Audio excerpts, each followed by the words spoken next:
Hi everybody, Sarah and Keith from the Leaders Lyceum. Welcome back to Weekly Thought Fuel.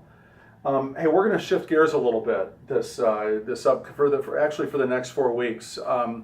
We just came out of this big series on leader levels and how do you grow yourself and all these kinds of things. And one of the things you may not know about Sarah is she's got some fantastic expertise and experience in the world of design thinking, which is a different way to kind of innovate problem solving. And Sarah, if you don't mind, just give us kind of a quick overview of this. And the reason we're going to talk about this is because we both have thought for a long time that this has got some important connections to how we grow as leaders. So give them a quick overview on design thinking. Yeah, so my learning comes heavily from the Stanford Design School, and so I use their model in teaching and doing design thinking. And there's 5 steps really in the method of design thinking.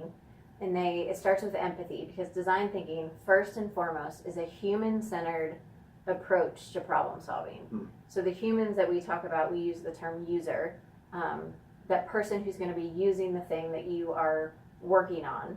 And so starting with empathy and coming to a really, really deep understanding of this person that you're trying to help. Define is the next phase, defining a problem that's worth solving. So it's important to stay understanding the problem before you move into a solution. The third stage is ideation, which is brainstorming, divergent thinking about how do we expand the pool of possibilities. Then we have prototyping, which is building a really quick, rough representation of your idea to put out into the world. And then you test that, which is the 5th stage, which is taking your idea, giving it to your users to get feedback. And then that completes the cycle and puts you back into empathy, because you're testing in order to learn more about your user rather than to validate that your idea is correct. And so it's this 5-step process that's very iterative, and you go around and around the circle as much as you need to. Which you guys will see this as we get further into this, but this iteration is the whole idea behind these small steps that we talked about very early in the year this year when we started doing these weekly thought fuels.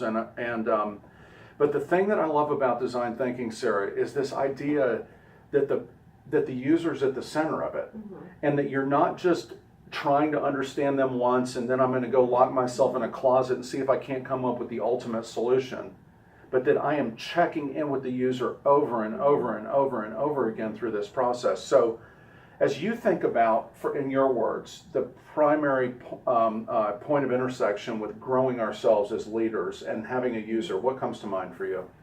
Well, if you think about as a leader, my user is the person that I am trying to lead, the person that I want to have influence with to get them to reach some sort of goal, right, to get them to lead them to where I want them to be, is the way that we say it.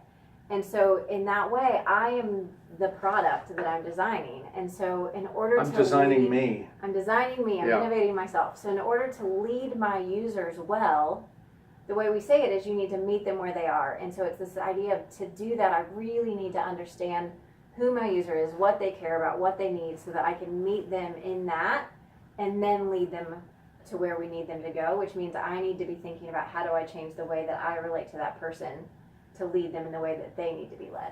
Excellent. So here's what we want you to do this week. We want you to think about a person that you have influence with, or that you'd like to have influence with, and we want you to pay attention to them as a user. What do they need from you if you're the product? Right? So, Yeah. So give that some thought this week, and we will look forward to seeing you next week on Weekly Thought Fuel. Bye.